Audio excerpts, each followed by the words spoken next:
Hello, Star Wars and Super Deformed figure fans. So this is a bunch of used toys I got here locally at two different shops actually.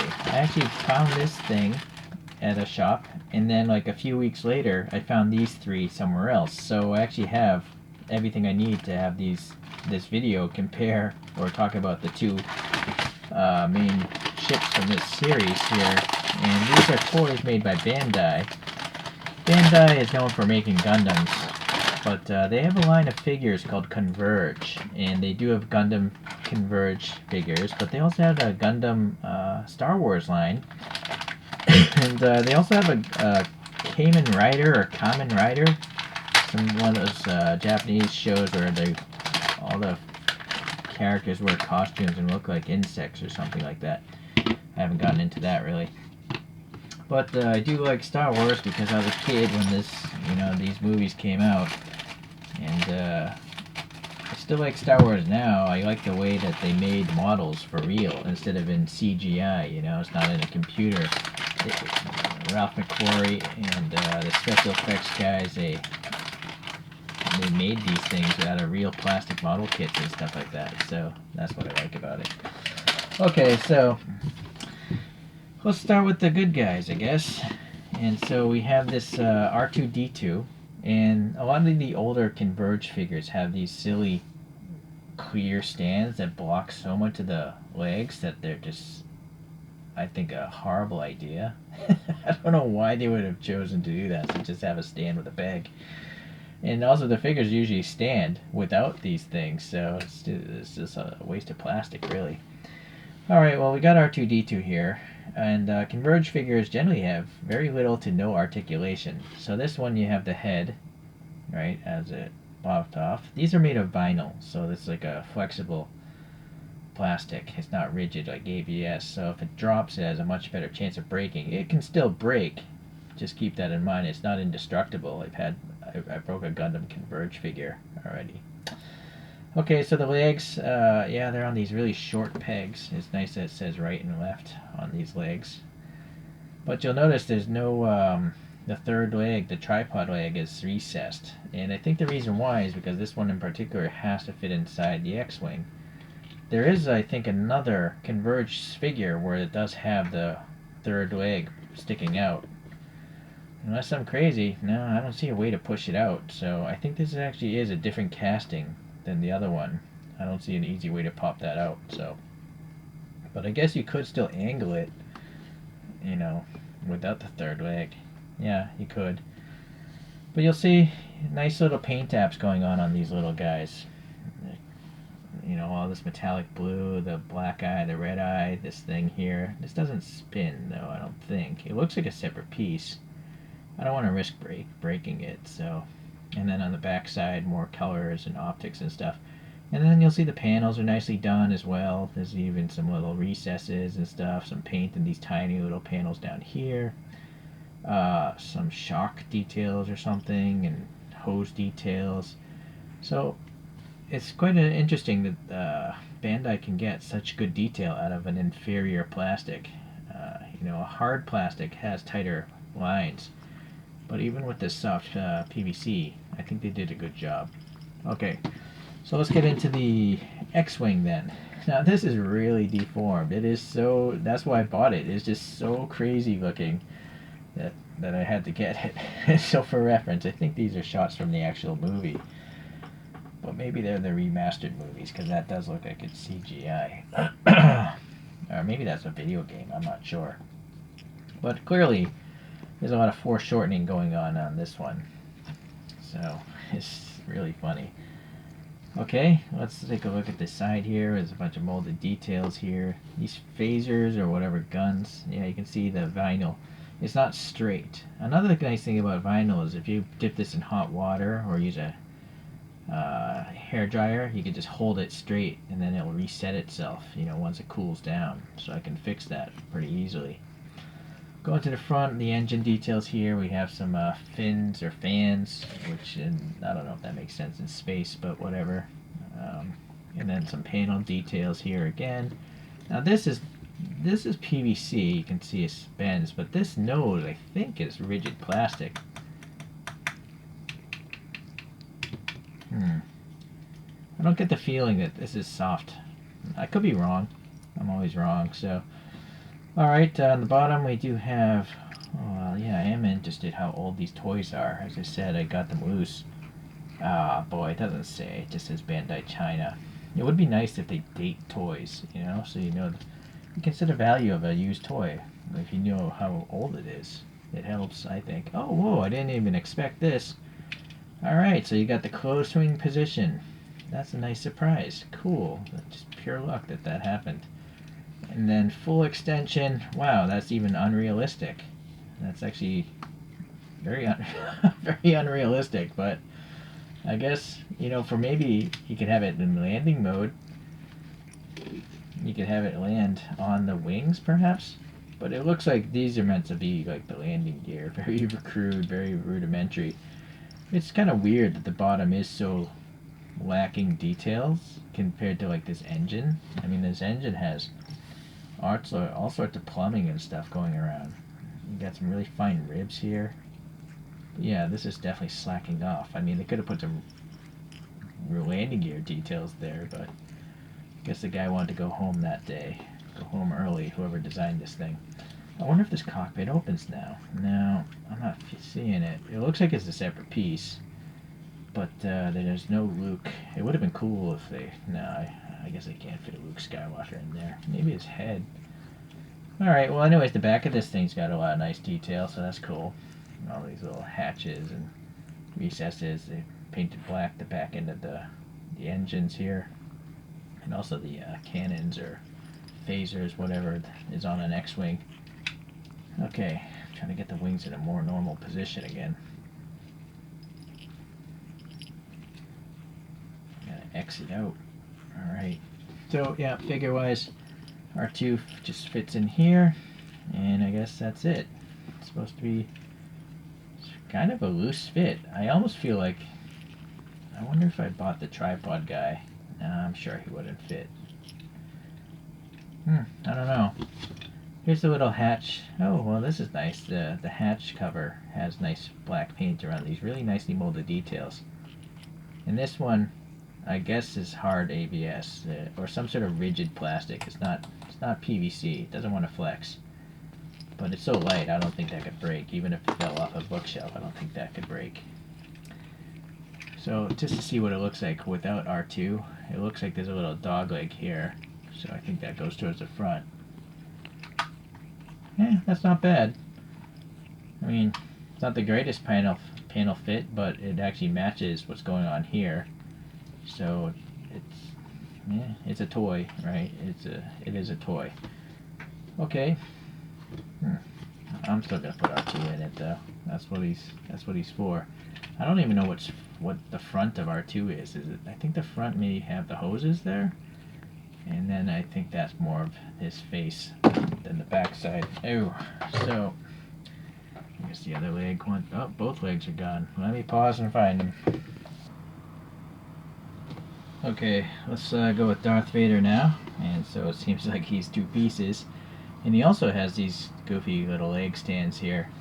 But we can actually see some details of the torso a little bit better here. So there's some silver paint around the belt, whatever those boxes on the belt are. He's a glossy black, as Darth Vader is. I think his suit is very glossy. And then you got this kind of like an L-shaped peg. I'm not sure why they needed to do that. I mean, I think it would have been smarter if it was a round peg so you could actually rotate the guy a little bit. But making it do this, you know, you're losing that articulation that could have been free. It's a very strange decision on Bandai's part. I don't think the head moves or comes off. No? I don't know. Maybe it does, but please leave a comment if you know. I don't think those arms can move either. It looks like this could all be the same casting. The whole upper body. But the upper box here has 4 colors on it. So it looks like 2 different reds, the blue and the silvers. A little silver on whatever those prongs are on the front of his face there. And then a little silver on his nose thing here. And then sadly it's just black, right? There's no, I don't think there's any opacity. Yes, let me get the flashlight. No, it's totally opaque. It would have been cool if those are like slightly red. Okay, yeah, glossy. Yeah, okay, so he looks like a cartoon Darth Vader. And his hands are just totally clenched. There's no peg hole or anything for a lightsaber. So again, I think this is a completely different mold from the other Darth Vader, because I'm positive the other Converge Darth Vader has a lightsaber. But obviously this one is incapable of doing that. And if the arms don't come off either, this is a unique mold. So yeah, the whole foot thing again. Let's see if it'll stand without this stand.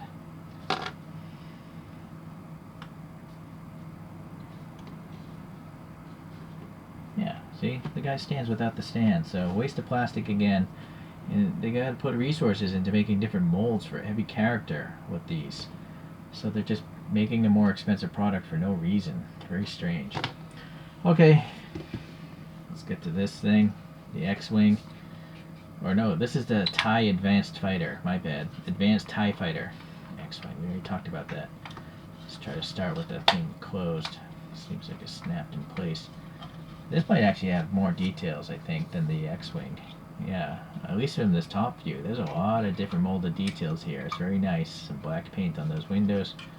And then, well, it'd be nice again if these are somewhat transparent, but no. Totally opaque. Okay, well, it is nice that the frame of this windshield is a different color than the black of the windows. There's some black in there with some greebly effects. A lot of panels. These little phasers or whatever guns are painted orange on the front, and they look like they're separate pieces. They seem like those would be PVC. Seem pretty flexible. Out here, though, you can just hear the ring of it. And that's just a rigid plastic. Okay, but nice details.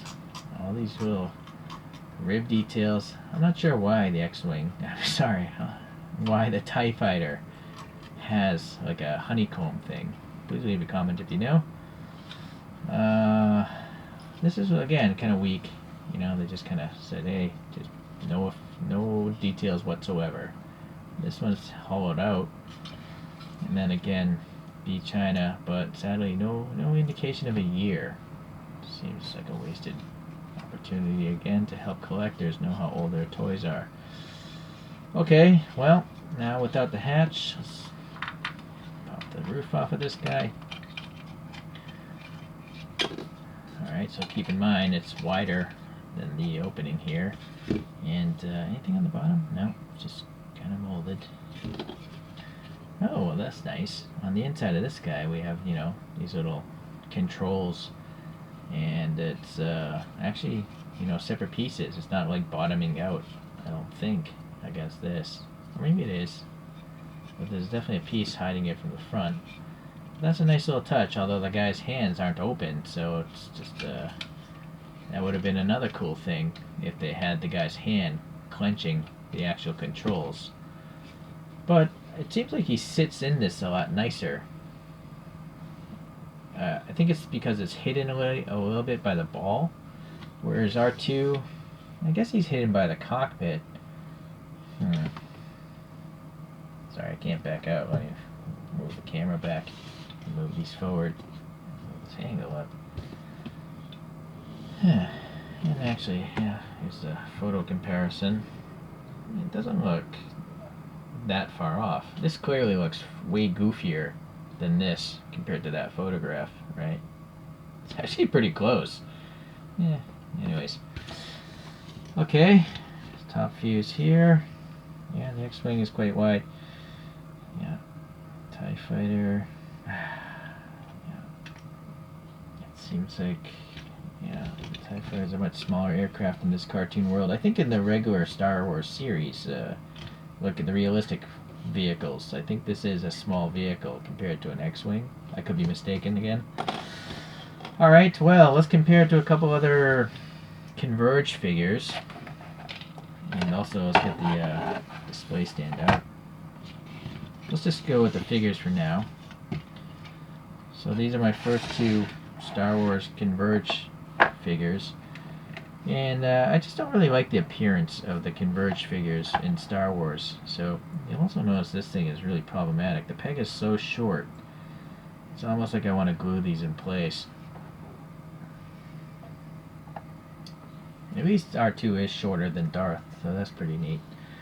So the most common line is the Gundam Converge, and they have many figures, hundreds, over 250 I think.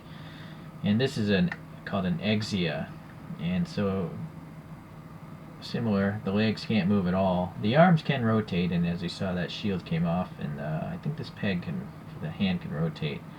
But I've also come to realize that these things always fall apart very easily. So I'm starting to glue some of the pieces in place, and but I haven't done it on this one yet. But anyways, there's no sense of scale in the Converge line. You know, a Gundam robot is like a giant robot, you know, that have pilots, and then you have R2D2, which is piloted by a small human being. Okay, here's another Gundam, a Camphor, and this one I've modified. You know, I added a crystal eye and a lot of paint details, and so after I detailed it, I did glue this horn in because I know it'll just fall out. So small pieces, I really recommend you glue them in place because you will lose them. Okay, so another line from the Converge, but a different franchise. This is from the Votoms franchise. And so a Votoms robot is piloted, but inside this like torso would be a human being. So this is more like a walking tank, whereas a Gundam is just a giant robot, like 5 stories tall, that kind of size.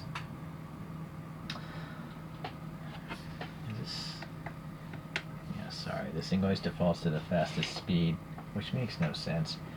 If you had something really delicate on this thing and it defaults to the fastest speed, it might fall off and break, right?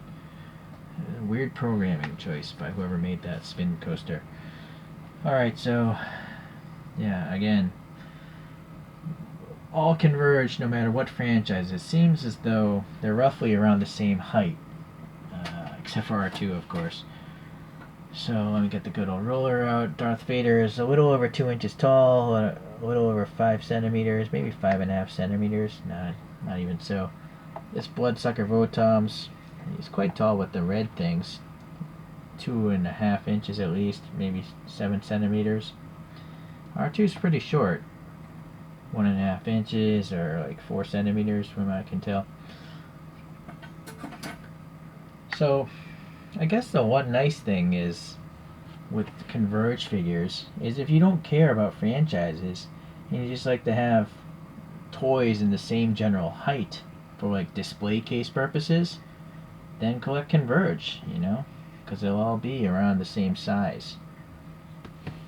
But that's a just opinion, I guess, or preference for collectors. Alright, let's get these guys back up here into their vehicles.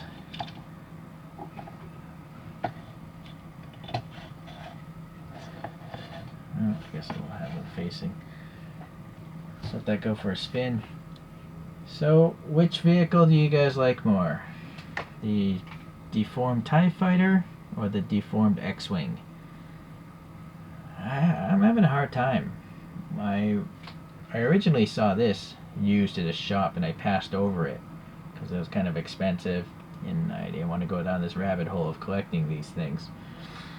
But now that I have both, I can't even decide. This is so deformed, I like it, but instinctually I actually just like the design of the advanced TIE Fighter. So, and I like Darth Vader as well.